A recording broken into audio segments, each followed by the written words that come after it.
Bapa di surga, kami bersyukur, kami mau belajar lagi mengenal Kristus, khususnya berkaitan dengan tulip, untuk kami bisa mengerti tentang pengajaran dari Alkitab, untuk menunjukkan betapa kasih-Mu dan anugerah-Mu bagi kami, yang kami bisa alami dan rasakan. Biarlah Tuhan pimpin dan sertai, supaya pembelajaran dari Alkitab memberikan kepada kami insight untuk kami ditransformasi oleh Roh Kudus-Mu. Pimpin sertai dari awal sampai akhir dalam Kristus. Amin.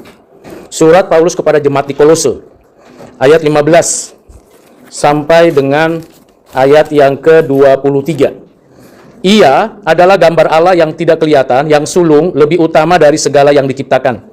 Karena di dalam Dialah telah diciptakan segala sesuatu yang ada di sorga dan yang ada di bumi, yang kelihatan dan tidak kelihatan, baik singgasana maupun kerajaan, baik pemerintah maupun penguasa. Segala sesuatu diciptakan oleh Dia dan untuk Dia. Ia adalah terlebih dahulu dari segala sesuatu, dan segala sesuatu ada di dalam Dia. Ialah kepala tubuh, yaitu jemaat. Ialah yang sulung, yang pertama bangkit dari antara orang mati, sehingga Ia yang lebih utama dalam segala sesuatu. Karena keseluruhan kepenuhan Allah berkenan diam di dalam Dia.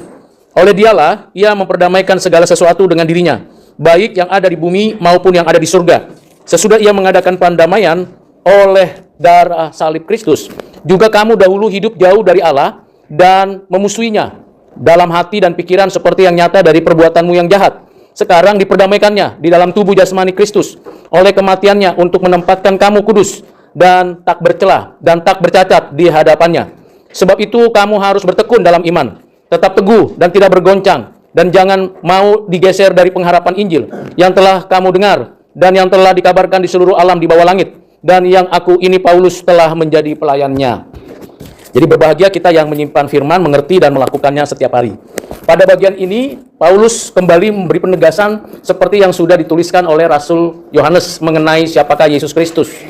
Dan penegasannya, cara pandangnya itu berbeda ketika memberikan gambaran tentang Yesus. Kalau Rasul Yohanes memberikan pengertiannya secara ontologis metafisis dan berkaitan dengan penciptaan dan penebusan, di mana anak Allah inkarnasi menjadi manusia, ada di antara manusia dan menyatakan kemuliaan, menyatakan kebenaran.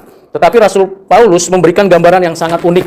Walaupun ditulis sekitar tahun 60 Masehi dan pada generasi yang pertama kekristenan, namun dasar pemikirannya sangat penting untuk kita renungkan berkaitan dengan siapa Yesus. Yang pertama, dia mengatakan tentang Kristus atau Yesus Kristus, anak Allah yang tunggal itu adalah gambar Allah yang tidak kelihatan, originalitas gambar Allah. Ini untuk menunjukkan bahwa kata gambar Allah, image ini, tidak sama kualitasnya dengan kata image di dalam Kejadian 1 ayat 26, 27, 28. Karena Kejadian 1 ayat 26, 27, 28 itu dikatakan, marilah kita menjadikan manusia menurut gambar rupa kita. Kata image di sana juga muncul. Kata image di sana itu berkaitan dengan penciptaan. Tetapi di dalam ayat ini, Paulus menggunakan istilah image juga, tetapi bukan berkaitan dengan penciptaan, tapi berkaitan dengan pribadi yang memiliki gambarnya Allah pada dirinya. Ini nanti bisa dikorelasikan dengan konsep yang disampaikan oleh penulis surat Ibrani pasal 1, bahwa dia adalah cahaya kemuliaan Allah, gambar wujud Allah. Sehingga makin lengkap pengenalan kita akan siapa Yesus secara ilahi. Jadi dia memang the original of image of God. Dia adalah yang aslinya, yang sejatinya, dan di dalam itulah kita diciptakan di dalam image Trinitarian, image Bapa, Anak, Roh Kudus. Dan bagaimana kita mengerti image Bapa, Anak, Roh Kudus dalam diri kita? Tampilan yang muncul di dalam keseharian kita manusia adalah Yesus adalah image itu. Jadi ini adalah sebuah pernyataan yang sangat sulit, rumit, tetapi justru memberikan kepada kita reason yang sangat argumentatif. Bahwa kita image of God, tapi image of God as a creation, sebagai ciptaan, sebagai creature. Bagaimana kita bisa memahami bahwa kita itu image? Nah, gambarannya adalah Kristus yang inkarnasi. Tapi gambaran Yesus yang inkarnasi, dia kan image juga. Dia human. As a human being, dia nature-nya adalah image. Tapi image-nya dia bukan image di dalam konstruksi Adam. Karena image yang dalam konstruksi Adam seperti kita sudah berdosa. Yesus adalah image dalam konstruksi bahwa dia pada dirinya adalah anak Allah.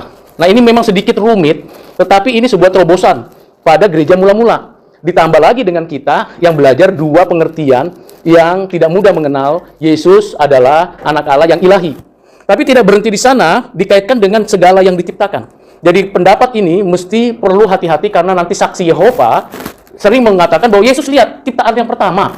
Jadi seolah-olah Yesus itu adalah image yang pertama. Image yang kedua adalah Adam. Lalu kita image di dalam Adam yang sudah berdosa.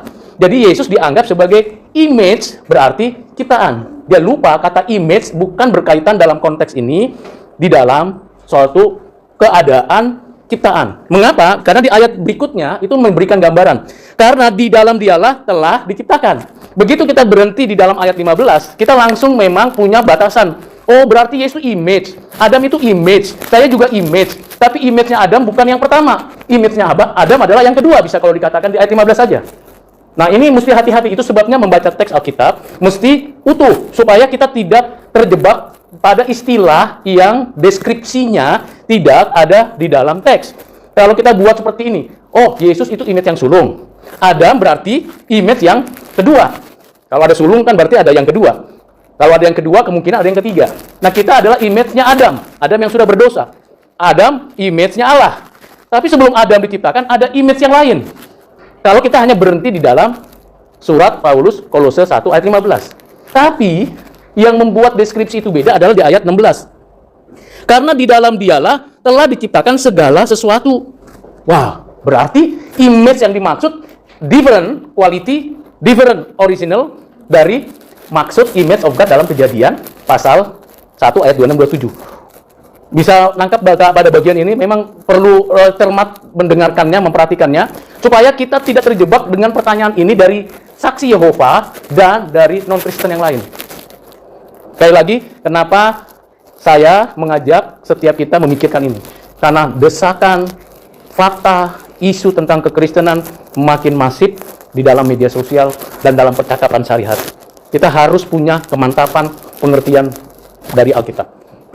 Ayat yang ke-16 itu sudah memberikan kepada kita jawaban. Bahwa gambar Allah yang dimaksud itu juga adalah pencipta, creator. Bukan co-creator, tapi as creator. Dia menciptakan, dia telah karena di dalam dialah telah diciptakan segala sesuatu yang di surga, yang di bumi, yang kelihatan, yang tidak kelihatan, visible and invisible, baik singgasana maupun kerajaan, baik pemerintah maupun penguasa, segala sesuatu diciptakan oleh Dia dan untuk Dia. Wisi. Siapa Dia? Nggak mungkin manusia. Nggak mungkin Adam yang dimaksud. Nggak mungkin. Tapi Dia juga image. Yes. Jadi di sini sangat cerdas Paulus memberikan deskripsi dan jangan berhenti di ayat 15. Jadi kalau ketemu dengan orang-orang seperti saksi Yehova, oneness, atau kelompok-kelompok sejenisnya, non-Kristen juga, be careful. Kalau tidak bisa memberi penjelasan, lebih baik baca aja Alkitabnya secara utuh. Begitu. Di ayat yang ke-17, Ia ada terlebih dahulu dari segala yang ada dan segala sesuatu ada di dalam Dia. Lagi diulangi, Dia ada dari sebelum segala sesuatu ada. Berarti before and after. Dia ada sebelum, tapi juga Dia ada sesudah penciptaan. Berarti keberadaannya bersifat kekal, eternity. Jadi Dia bukan kalau orang Kristen kumpul, murid-muridnya kumpul, baru kita menyebut Yesus engkau Tuhanku, baru dia menjadi Tuhan. Tidak demikian. Dia adalah Tuhan atas alam semesta. Dia adalah Raja semesta alam. Oke, di sini perlu lihat ya, paham benar-benar mengenai who is Jesus. Lalu di ayat yang berikutnya adalah kita bisa perhatikan, Ia ada terlebih dahulu dari segala sesuatu yang ada dan segala sesuatu yang ada di dalam Dia. In Christ, Ialah kepala tubuh, yaitu jemaat. Langsung masuk ke dalam satu lompatan penebusan. Ia adalah kepala tubuh. Dia kepala alam semesta, raja semesta alam, tapi dia adalah the head of the church, kepala tubuh, gereja. Nah, ini menggambarkan apa sih? Menggambarkan ada satu otoritas, kepemilikan, dan kekuatan atas diri gereja dan alam semesta. Di dalam siapa? Di dalam Kristus. Jadi di antara semesta alam yang menunjukkan bahwa dia adalah Kristus yang menjadi rajanya di dalam ayat ini. Jadi alam semesta dan Kristus. Itu sebabnya di dalam pemikiran teologi, Yesus itu regnum potentiae dan regnum gratiae. Regnum potentiae berarti kerajaannya itu melampaui semesta alam dan segala sesuatu. Tapi dia regnum gratiae, dia raja anugerah di dalam kekepalaannya sebagai kepala gereja. Ada dua ya, langsung Paulus membuat dua konsep. Lalu bagaimana dia bisa jadi kepala gereja? Bagaimana dia menjadi kepala gereja? Ayat yang ke-18. Ialah kepala tubuh, yaitu jemaat, ialah yang sulung yang pertama bangkit dari antara orang mati, sehingga ia lebih utama dalam segala sesuatu. Berkaitan dengan kebangkitan. Berarti selesai penebusan. Selesai kematian dikalahkan. Mengapa perlu dijelaskan ini? Karena kita tahu ada tulip yang harus kita pahami. Apa itu tulip? Total depravity. Kita sudah rusak total, kita tidak mampu total berjumpa dengan Tuhan, kita dalam keadaan mati. Dalam keadaan demikian, kita tidak mungkin membangun relasi dengan Tuhan, tidak mungkin kita memiliki keharmonisan relasi dengan diri, dengan sesama, dengan alam. Dalam keadaan yang rusak total itu, walaupun akal otak kita masih berfungsi, walaupun indrawi kita masih berfungsi, walaupun anggota tubuh kita masih berfungsi, tapi sebenarnya kita sudah rusak total, arahnya salah, konstruksi berpikirnya salah, cara pandangnya duniawi, dan selalu ingin memberontak kepada Tuhan. Itu membuat kita menyadari kita mati. Yang kedua, kita mendapatkan suatu hal yang tidak bisa kita duga. Unconditional election. Tuhan telah memilih kita bukan karena syarat yang kita punya. Kita semua sudah mati, kita semua sudah tidak layak, kita semua orang berdosa, berada di dalam keadaan dihukum, tetapi ada satu bagian yang paling mendasar, berdasarkan ayat ini, bahwa kita adalah jemaatnya, tubuhnya, berdasarkan apa? Pilihan dia. Bukankah semua orang tahu tentang Yesus? Apakah semua orang yang tahu tentang Yesus adalah bagian dari jemaat Tuhan? Tidak. Jadi di sini ada secara implisit bicara tentang unconditional election. Pilihan Tuhan tanpa usaha dan upaya kita. Mengapa tanpa usaha dan upaya kita? Karena kita sudah mati. Jadi kalau kita menjadi jemaatnya ke tubuh Kristus dan kita bisa hidup seperti Kristus yang bangkit dari kematian, itu menjadi sebuah kebaharuan dalam hidup kita. Ini yang berkaitan nanti dengan regenerasi. Jadi kita dipilih bukan berdasarkan apa yang kita lakukan, tapi dipilih berdasarkan apa yang Kristus lakukan untuk kita. Saya ulangi ya, kita dipilih bukan berdasarkan apa yang kita lakukan, tapi berdasarkan Kristus yang melakukannya untuk kita. Apa yang dilakukan Kristus? Ada 3. Pertama, sebelum segala sesuatu ada, dia ciptakan kita melalui dia kan? Yang kedua, waktu kita dalam keadaan berdosa, kita masih diberikan pemeliharaan hidup. Karena segala sesuatu berasal dari dia dan untuk dia. Dan dia yang kuasai. Yang ketiga, kita secara khusus mendapatkan status sebagai tubuh Kristus. Penebusan. Jadi Kristus sudah melakukan itu untuk kita, berdasarkan itulah kita menjadi anggota tubuh Kristus. Jadi bukan ada jasa baiknya. Kalau surat Efesus pasal yang kedua ayat 9 dan 10 itu menunjukkan bahwa nggak ada yang bisa disombongkan. Kita orang berdosa yang pasti akan mengalami kematian dan kita pasti tidak akan bisa jumpa dengan Tuhan. Tetapi Kristus, Paulus menggabungkan 3 hal yang dikerjakan Kristus. Penciptaan, yang kedua pemeliharaan, ketiga penebusan. Di sana di tengah-tengah antara penciptaan dan pemeliharaan dan penebusan, di antara itu ada keberdosaan kita kan. Itu sebabnya di ayat 19 dikatakan karena seluruh kepenuhan berkenan diam di dalam dia dan oleh dialah ia memperdamaikan segala sesuatu dengan dirinya, baik yang ada di bumi maupun yang ada di surga, sesudah ia mengadakan perdamaian. Kita berdamai dengan Tuhan. Jadi ada, walaupun kita tahu bahwa kita tidak punya usaha apapun, kita diperdamaikan karena karya Kristus. Bagian ketiga limited, terbatas. Penebusan itu terbatas. Tidak semua orang yang diciptakannya itu didamaikan. Saya ulangi, tidak semua orang yang diciptakan oleh Allah itu didamaikannya.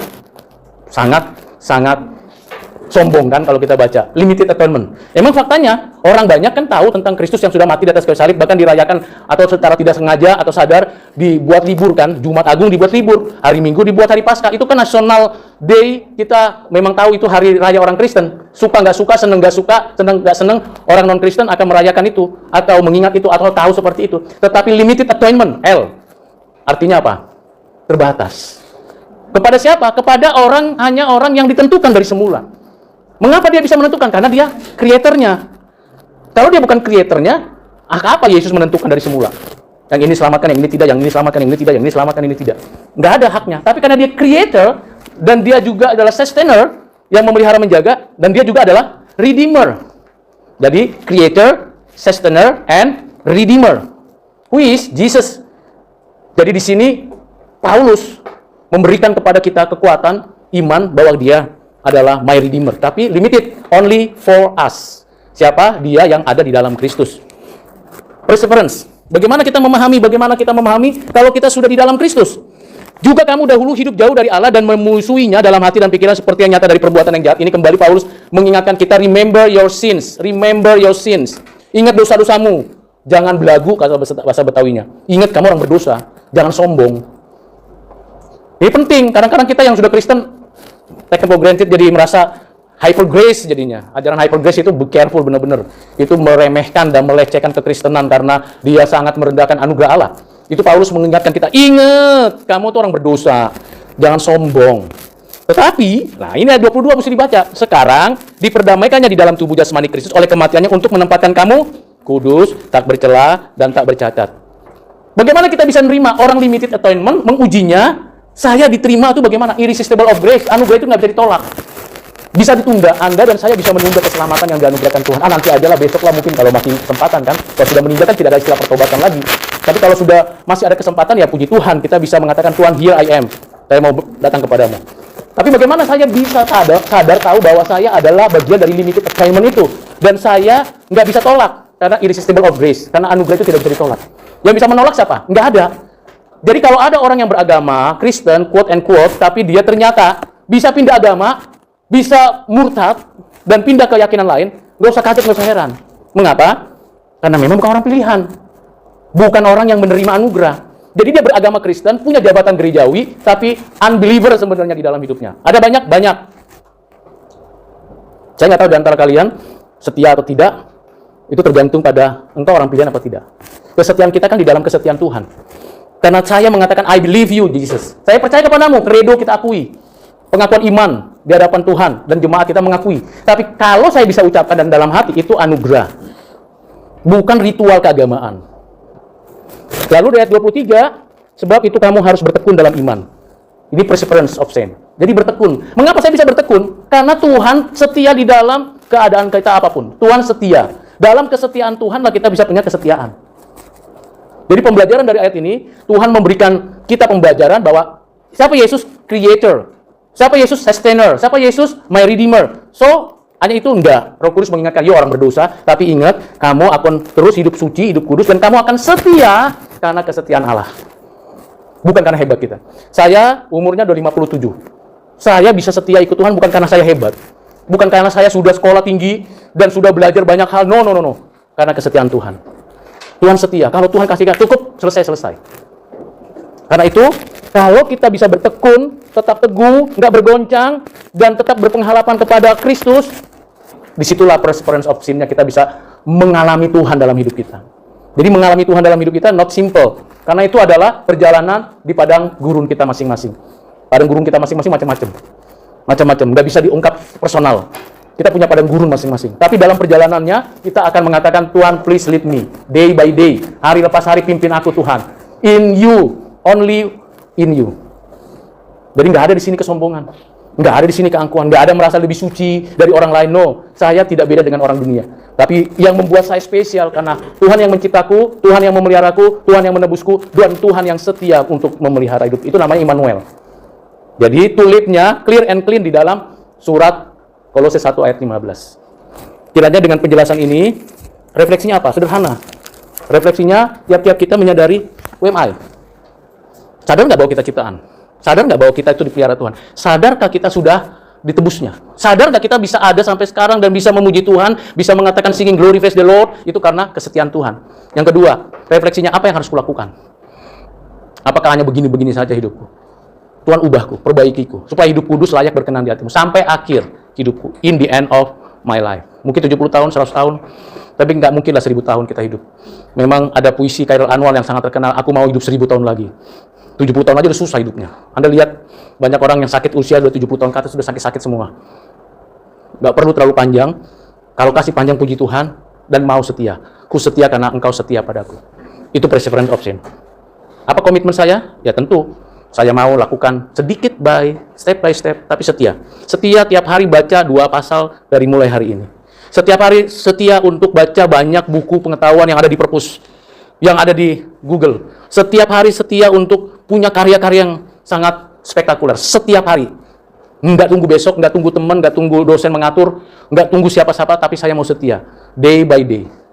Apa yang kita kerjakan bagi kemuliaan Tuhan. Mari kita berdoa. Tuhan, terima kasih untuk firman yang sudah memberikan gambaran untuk kami mengenai tulip. Tentulah pendalamannya sangat perlu untuk kami lakukan secara pribadi. Biarlah firman yang singkat yang kami mau dengarkan dan refleksikan dalam komitmen hidup kami, menolong kami mendapatkan manfaatnya. Berkati kami, pertemukan kami pada pertemuan minggu depan. Beri kesehatan, kekuatan bagi kami. Dalam Kristus kami berdoa, kami bersyukur. Amin.